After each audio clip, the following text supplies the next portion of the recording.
अगर किसी उपासक के जीवन में अर्थ आता है तो वो अनर्थ तभी होता है जब वो स्वयं भोक्ता और उसका स्वामी बन जाता है, ध्यान रखना। और यदि वो अपने आराध्य देव का दास और जगत को आराध्य देव स्वरूप समझकर उसकी सेवा में लगाता है तो उसे आराध्य देव की और कृपा कटाक्ष मिलती है।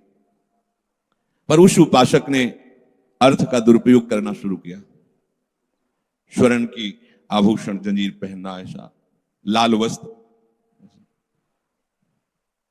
फिर जो विलासिता बढ़ी उनकी, बाहरी लोग नहीं जानते थे।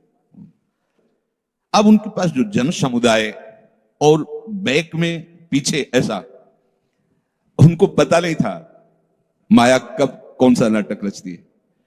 अब परमार्थ के चलने लायक वृत्ति नहीं और स्वार्थ में आग लग गई। अब क्या हुआ? बुद्धिनाशात प्रणश्य, ये है सर्वनाश।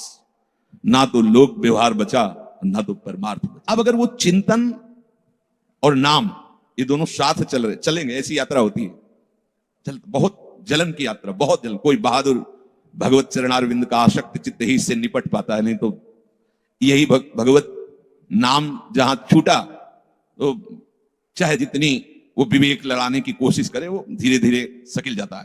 पर अद्भुत चमत्कार नाम का है, अद्भुत चमत्कार। जहां भगवान कह रहे हैं कि सर्वनाश हो जाता है, ऐसा चिंतन होने पर भी नाम उसे डूबले ले देता और एक दिन ऐसी स्थिति में पहुंचा देता है कि वही अपनी वृत्तियों को देख के हंसता है कि अच्छा, इन वृत्तियों में मेरी ये हालत थी तो ये तो केवल नाम की कृपा हो गई।